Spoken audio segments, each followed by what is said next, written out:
Live from UBC Studios in Kampala. This is Good Morning Uganda Extra.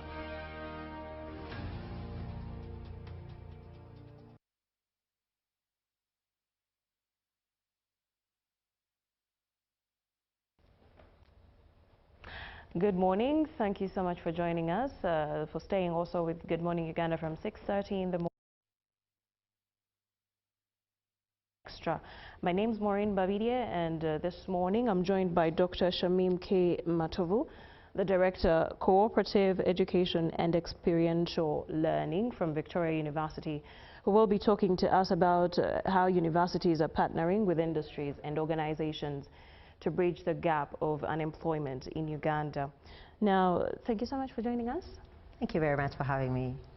I'll just start with a simple reality. Many young people graduate excited and happy, but the moment they enter the job market, they're asked the most common question: do you have experience? And that's where the gap shows up.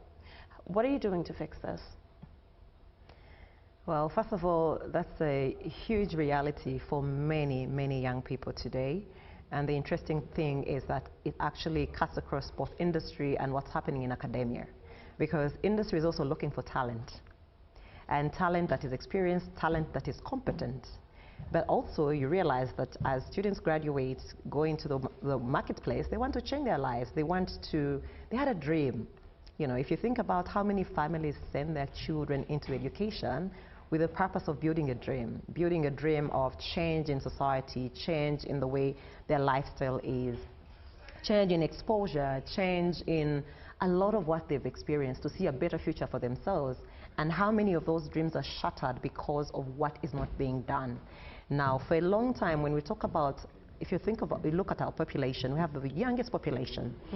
And if you think about how we are planning for this population, and I've talked about this, and many of us have seen these things of seeing many young people at the airport leaving the country to the Gulf. And for me, that's the most painful experience. It's so heartbreaking, I must admit. It's so heartbreaking for me to see our young people walk out of the country for a dream that is not even certain. A lot of these stories we've had are horror stories of what's experienced. Sometimes people are enticed because perhaps you will get more money, but we've seen these stories of someone comes back without a leg, or something happened to them. There was a girl who recently was, she was in court because of murder for different cases, and you can see that that has been the trend. Yeah. So if you think about what we can do, the National Development Plan, for example, talks about how one of the priorities is to ensure that how human capital is developed, because we have a human capital that is competent but is underutilized, but we also have a human capital that still needs challenge to be ready for the current challenges of the world, to be able to participate in organizations fully to solve our problems that are African-related problems. And so what we're doing at Victoria University, so we recognize that we cannot stand on our own. As a university, we believe that community is very important in driving change of our workforce. And so one of the things that we are doing, we introduced a cooperative education office with which I serve. And in our cooperative education office, we have a program called the Career Readiness and Employment. Our students understand how to prepare for the world of work. How do you show up? Getting to understand yourself as a person. Because you see, human interaction is such a hard thing. We are different people, different experience, different exposure, brought up in different homes, and then come together to deliver. And we know for sure that as humans, we shall conflict at a certain point in time. But where there is conflict, it doesn't mean that it's the absence of conflict doesn't mean that everything is okay. In fact, where conflict is important for us to recognize that we are working. But now, if somebody is not trained on how to manage those differences, it becomes an issue. So through our Career Readiness and Employability program, we are preparing our graduates.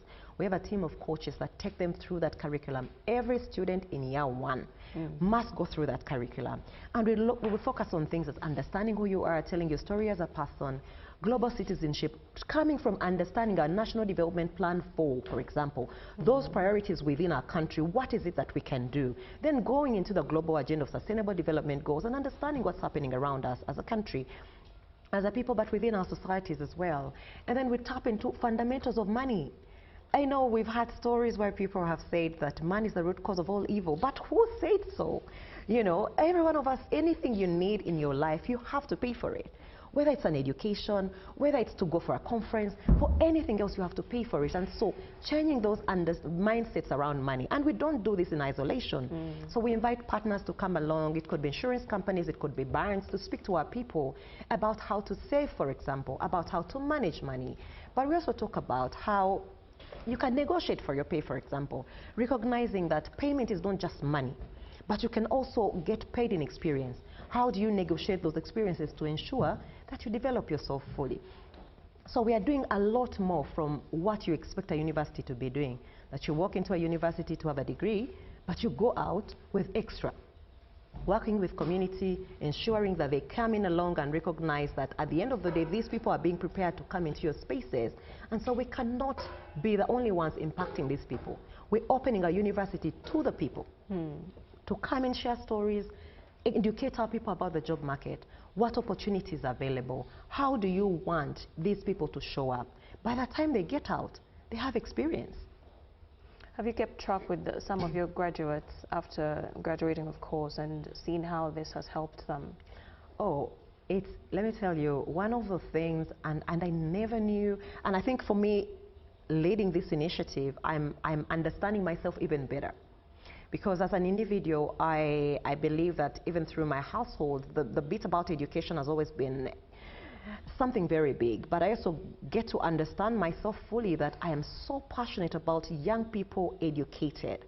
And education not being having a degree, but also educated in manners in the way you interact with people and how you build on, because we believe in the fact that that creates an effect that grows exponentially. So we've had, and last night I landed on a short video of one of our students. This one is even still in university. They haven't graduated yet.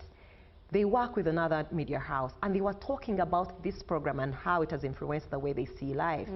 And my heart melted, and I said, Lord, thank you. Because at the end of the day, these are the people that are going to go into spaces, build communities, solve problems for their people. When you influence that change, it impacts the whole society. We've had some of our graduates to us to say, by the way, in our organization, we have this thing that is happening. Please engage and ensure that we can place your students. We recognize that even as a university, we drive this initiative, but it's student-centered. So our students own the experience. We seek feedback, for example, on what they would like to see, what changes they would like to see, for example, what other things they would like to learn about, but also recognizing that at the end of the day, as we channel out students, they're not numbers. Because on graduation day, everyone is happy, your family is happy, but what happens thereafter? Yes. So as a university, we are very deliberate of ensuring that what happens thereafter, the story is much more successful than the dynamics of what's happening to many graduates today. So we want that our students walk out. By the time they leave, they already have at least 2 years experience. And many a times when you are in an organization and you show up fully, and showing up fully shows solving problems, supporting people, showing up fully in understanding where the organization is going and placing yourself in that space. Because we teach them about visibility. What organization won't retain you? So we are changing the dynamics, not even at graduation. By the time you walk into our university, we want you to experience a journey that you have never thought about, but a journey that is deserving of you, because every person should be treated with dignity. And so when we have parents who trust us with their children, or even we have people who return to university to learn and they're already in the workplace, why won't we dignify the experience and ensure that their journey is much more meaningful for them to get the results of what they're looking for, even at the time when they return to us? So the story we are writing is not just our story. We are writing a story of Uganda and for the global space. Yeah. Now, in the beginning, you mentioned the most heartbreaking thing is watching our youth leave the country to offer, maybe to look for better opportunities elsewhere, especially in the Gulf. What are you doing to convince most of the youth? Because a lot of them are biased about the Ugandan job market, the salary scale that they're offered even after graduation. How are you going to convince these people to change their mind? Okay. How are you doing that? Because you said you go to the communities and try to talk them out of. So our experience is not even about convincing people. So I will tell you something that might potentially happen to us if you don't pay attention. I've lived and worked in the UK, and the UK has an aging population. An aging population is non-productive. You actually spend a lot on welfare. So as a country, if we are not deliberate at ensuring that our young people stay, we might be heading into the same direction. Exactly. And for me, I believe, even professionally, that we should not be convincing anyone to stay.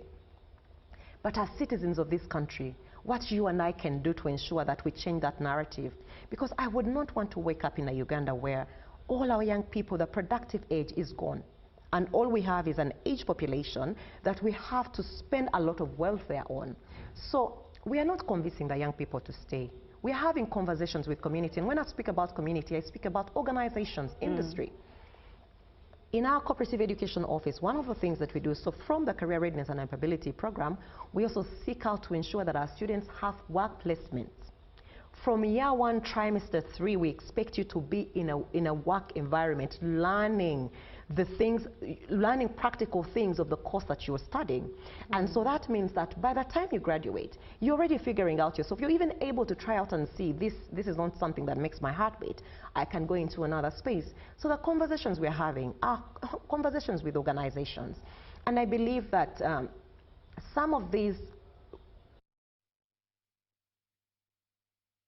organizations, for example, to understand a bit of this, but they also feel the pinch, because you see, if you ask an organization how long it takes for them to hire an entry level job, it's a lot of time and resources.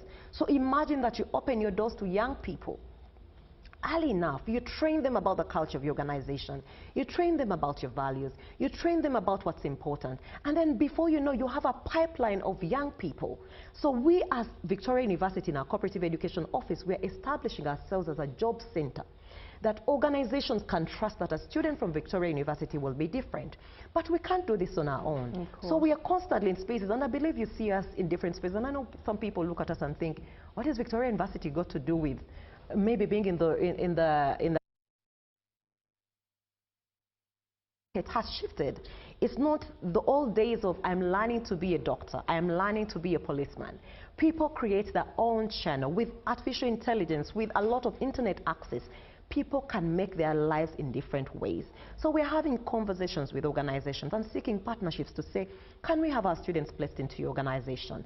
Give them an opportunity to showcase what they can do, but also, what problems do you have that our students can solve for you? Do not pay them money. What we are saying is we give you a channel of people. You don't have to pay them money if you don't want to. Give them an opportunity to solve problems or challenges within your organization. Create solutions for your customers. And then you see the value of what that happens. So we believe that we can't do this in isolation. And we are not convincing anybody. We are only saying that, please, if you want the future of this country to be as bright as this country, participate in this forum, because it's very important. Now with Uganda, Uganda doesn't have any legally enforced minimum wage for employees. Don't you think that's a big thing that's affecting how people view the job market currently? Or even staying in the country? Absolutely it does. It does. And I'm not saying that people will not go. There will be people who will go for different, depending on what industry you're in. People will go.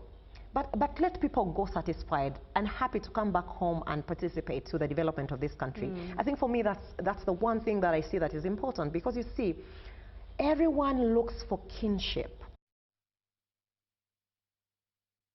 Today and you're stateless, how would you feel?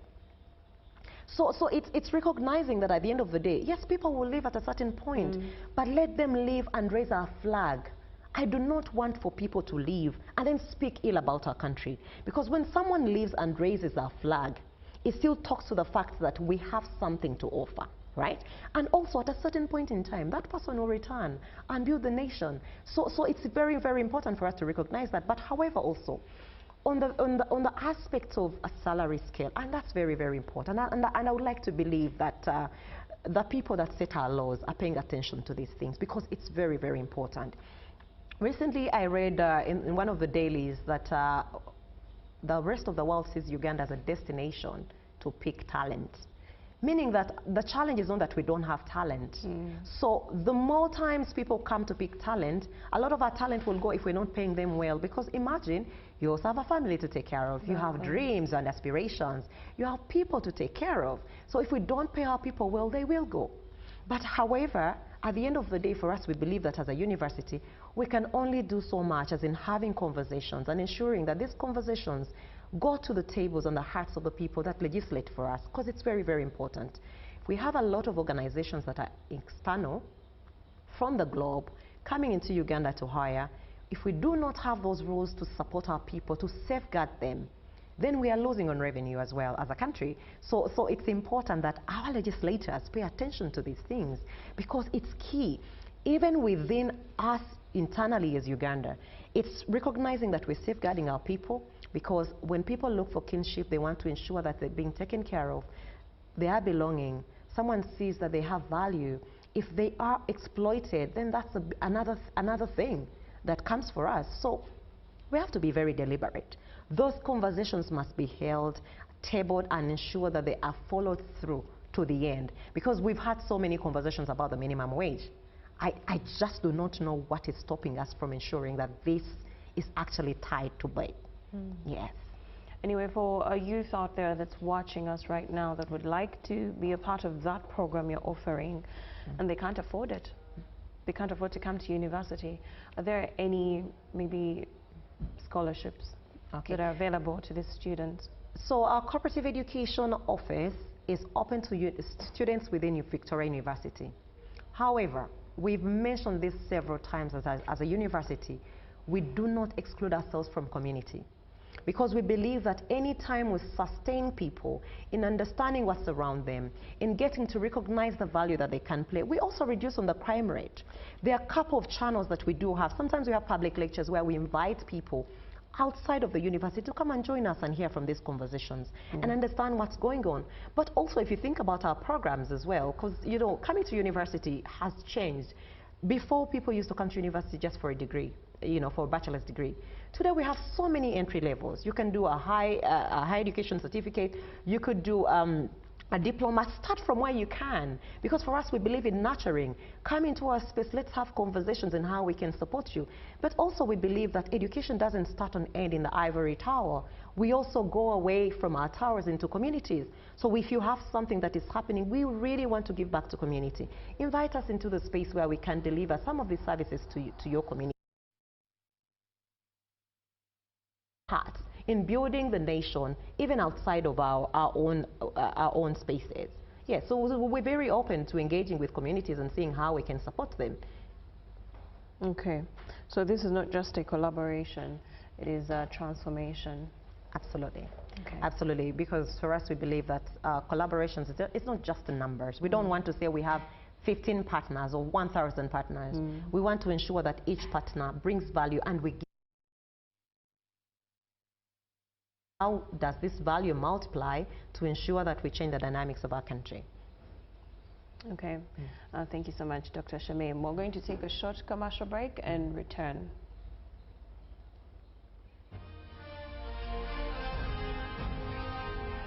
Live from UBC Studios in Kampala. This is Good Morning Uganda Extra. Exercise can't be sustained. Eating can't be stopped.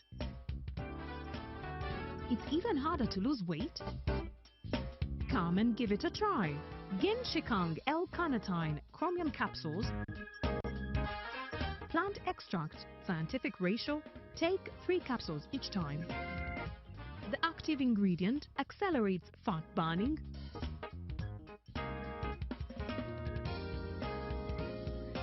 eat twice a day. Don't take a detour. Weight loss starts now.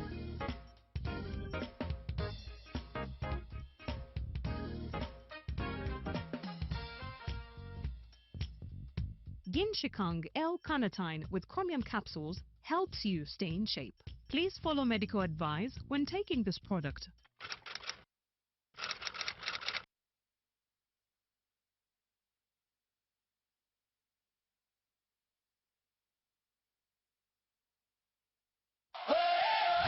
football spectacle is here.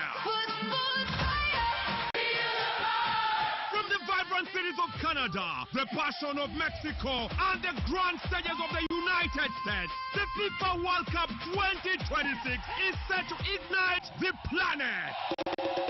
Every goal, every save, every moment of glory, live and unforgettable on UBC TV and all its radio stations. From the streets of Rio to the night and day. Follow Africa's finest, football's biggest stars, and the battle for the most converted trophy in world football.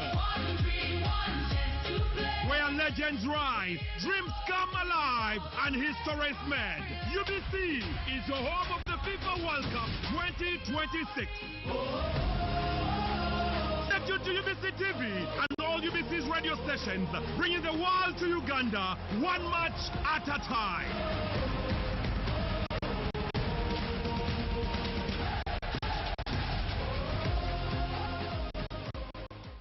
Are you looking for a home away from home? Then this is the place for you. My name is Chini Kaji, and welcome to Hotel Le Confidential. With 84 comfortable rooms where you can relax and feel safe. Each room has a lovely view of green vegetation, Wi-Fi, air conditioning, and a tasty breakfast. Children can have fun at our kids' water park and our kids' play area. World-class health club, spa, sauna, gym, and sky blue swimming pool. Thank you for choosing Hotel Le Confidential, where every stay is unforgettable. Come and stay in comfort, right at home, today, tomorrow, and always.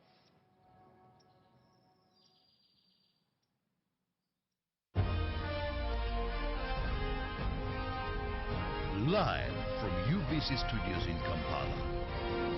This is Good Morning Uganda Extra.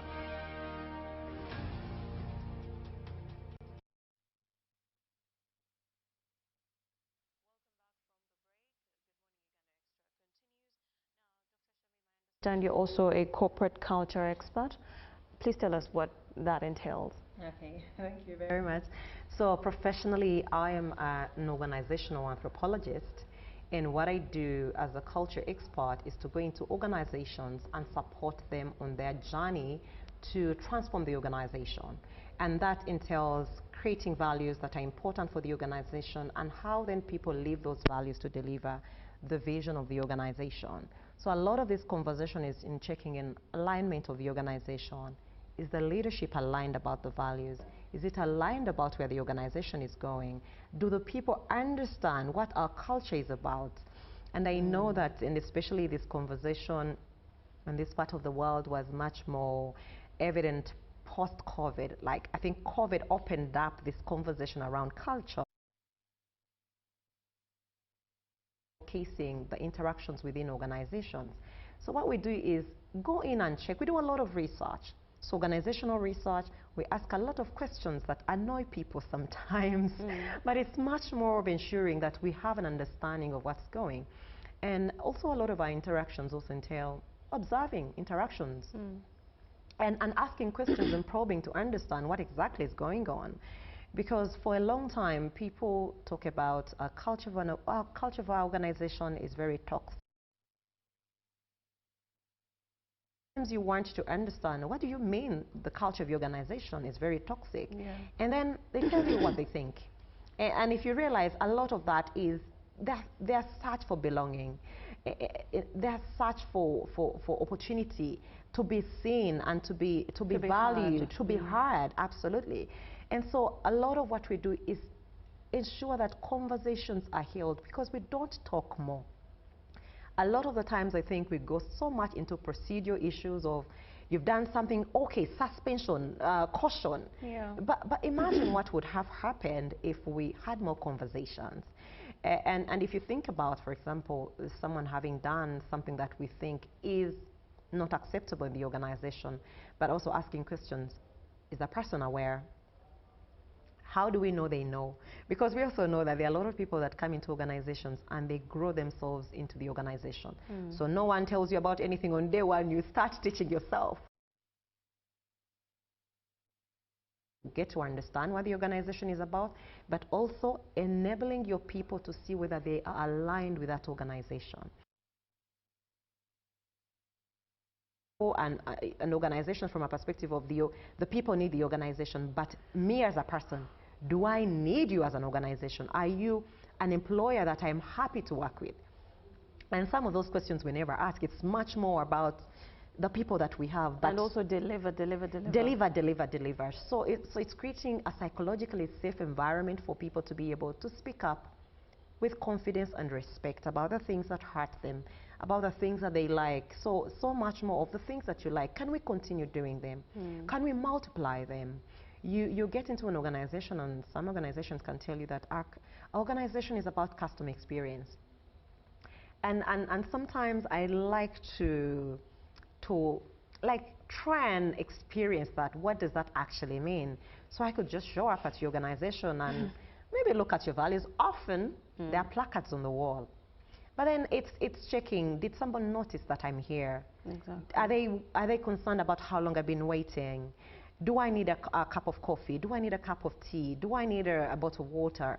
So it's that extension of what does it mean for us to say our culture is about customer experience. When I come to you into your organization to get a service, do I feel that? Do I connect with that value? And do your people know about that value? So it's a lot more about probing what is happening in the organization. But also often employees don't really care about the employer. They don't. Some people have potential, but you need to like take it out, squeeze it out of them, and affirm them. Let them know we actually need you here. This is how we can help you to grow into this role. But I think most employers are really deliberate about doing that. They think when they hire somebody that's qualified on paper, they'll deliver, and when they don't, because they're not fully emerged into the society, they're blamed for it. Absolutely, and that's very, very important, by the way.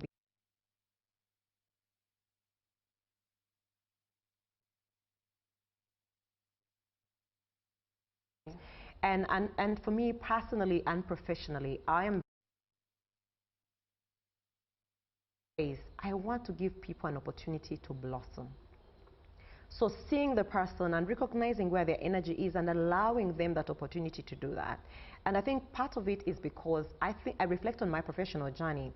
I have had amazing human beings that have opened the door for me. But I've also had people that have spoken of my name in a space at a table where I'm not.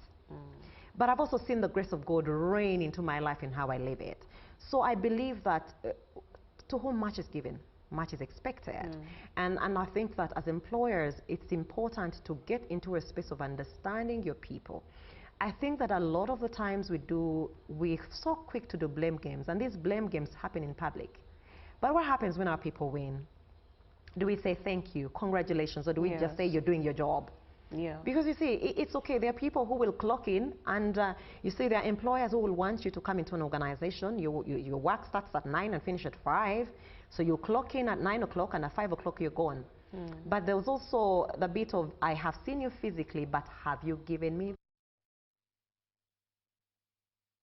nice people that go out of their way to deliver? But even much better, recognizing your people. And here's how. Imagine someone that walks into your organization and perhaps they come in as an office assistant. And as an office assistant, they could do everything and everything in the organization. Anything that they can have their touch on. But can you give them an opportunity and recognize what they're doing well? Because some of our people could walk into a role with a job description, but they are so amazing in other spaces. Are we watching? Let me tell you about social media. Social media has done a great deal in exposing people's potential. And I've seen a lot of people that are employed in organizations, but are also doing other things elsewhere. And I'm not saying that employers spy on their people. I'm saying pay attention to what your people are doing online. Yes. Because it enables you understand how you can put that person to value. So you have someone in a role, they have done everything and everything they could do in that role. They've actually outgrown that role. They have no opportunity to walk into another role because potentially it hasn't happened. But can we organize ourselves and say, give them lateral development. Let them go and learn something else, something that they're showing interest in.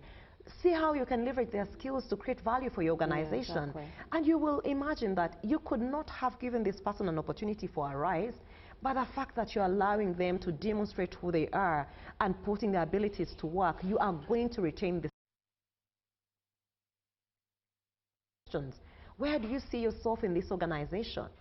There are a lot of people who come into organizations, and I think that as leaders, it's very absurd that we are not asking these questions of our people. I know. Ask the person, where do you see yourself in this organization? Don't ask me about my plan for the next 5 years. Because you see, currently we know that we don't even know what the next 2 weeks will look like. You know, we live in a volatile environment, so we don't know what the next 2 weeks will look like. Ask me about how I see myself. I could be able to tell you about what products we would be venturing in, for example, what markets we could be going into. I have seen leaders that are surrounding themselves with young people and they are winning because they are allowing themselves to be reverse mentored. The challenge we have is when we say, I have been in this organization for 20 years, so there was nothing you can teach me. My friend, wait, what will happen to you when someone, a Gen Z, will outsmart you and get you out of your role? I think employers are still struggling with that here in Uganda because I've seen elsewhere in the world, every company now has a social media account on TikTok, every platform. They're watching what's happening in real time and then building on that. But now, like in the workplace, the people that you help get into these jobs, someone gets hired and in 2 weeks, they've left. What do you think is happening there? Okay, so one of the things I like about my profession is I think that I sit in a much privileged opportunity or space that on one hand, I'm working in academia where I am working with an amazing team to develop our people, to prepare them for the world of work. And through those conversations, we're preparing them from a perspective of the workplace is hard. You're going to meet people who have not had the luxury of having such a program that you have, that do not even know how to collaborate with you, that will see you and think your smartness is insecurity, it becomes insecurity for them. So how do you manage that? Yes, but also, what is now, on the other side, also supporting organizations to transform people, leading people. Exactly. And simply because we have not paid here. How do we, if we recognize we are here and this is not a favorable environment for us, how do we shift from here to there? We are not saying that we should be perfect. We're saying let us be able to recognize people that go into organizations and resign in 2 weeks. Let me tell you something about work today. Work has been redefined. We, in the past, we knew work as get into a work environment, you know, an office building, stay from maybe 8 to 5 or whatever time you finish your shift and then go. Today, there are a lot of young people who are making money in their bedrooms. Someone wakes up, camera on, starts. Yes. Right. What's happening, the Future of Jobs report in 2025, they're talking about especially with the intergenerational experiences in the workplace. Gen Z absolutely. So people want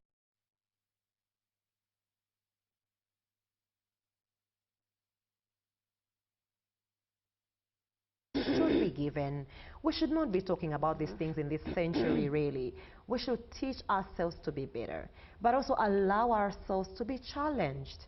Because I think, and especially in this part of the world, if you think about the intergenerational work environment, there are those dynamics where you have the millennials in the space, you have the Gen X's, you have the Gen Z's, now we have the alphas. And boomers, they're still at work. Absolutely. And so whatever you see is so different. My lens is so different from what a 60-year-old, absolutely, a 50-year-old. absolutely. There are things that I would love. I love flexibility. I love freedom. I love, you know, so.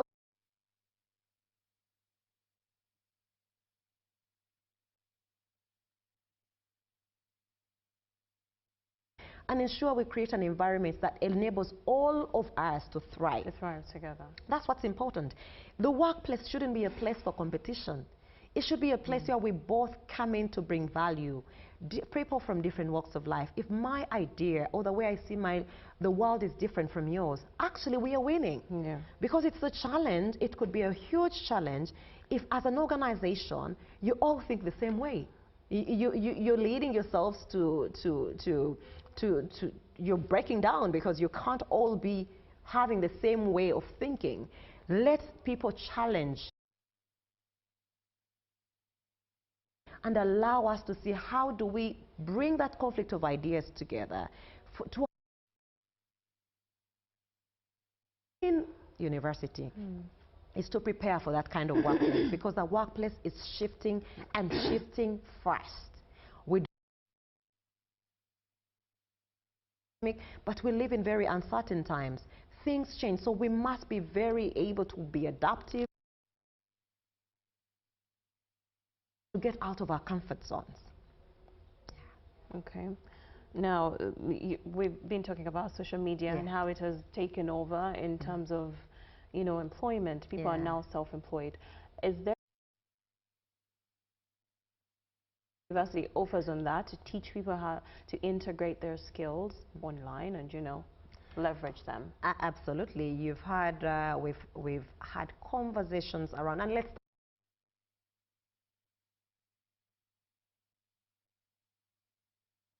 one. You have 15 hours. A week? Yes. Okay. So we expect that the rest of the time you should be somewhere in the work environment. And that work environment could be you have your own business, where you're building muscle in your business. You could have a volunteer program that you're doing. You could be working in a community. You could be in an apprenticeship community placement. It could be anything. You could be doing research with an organization. Right. Because we want you to understand the hands-on work from the theory. But also, we have known universities to be very rigid in terms of their university. We have a learning management system. Kampala, to come to Victoria University in the heart of Kampala for you to learn. Stay wherever you are, whether you're in Karamoja, as long as you have access to internet, you will learn. We have students that extend as far as Germany, out of the country. They are abroad and they're studying here. So we are redefining the way education should be. We're saying education shouldn't be rigid. Because you see, if you think about the dynamics of how organizations are operating today, around the globe, we've seen organizations as Google, not even requiring you to have a degree to actually work in the organization.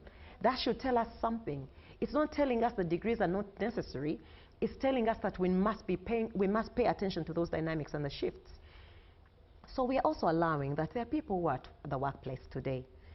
If you are coming into a university to learn and advance your skills,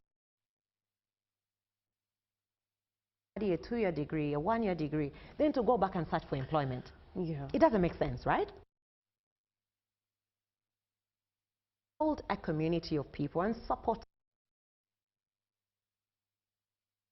our country.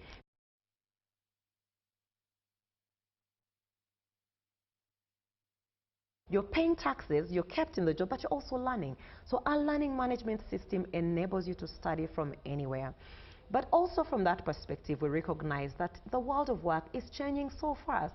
This morning, my colleagues and I were having a conversation around what creatives, and I'll specify graphics designers, for example, how you would want a poster, and they tell you, I'll deliver this in 5 days. Today, you hassle me, roll me around about delivering a post, I'll do it myself, because AI is revolutionizing the way we're thinking about work. And so what we're also telling our people and our young people and teaching them about the dynamics in the workplace is, do not be the people that are sarcastic about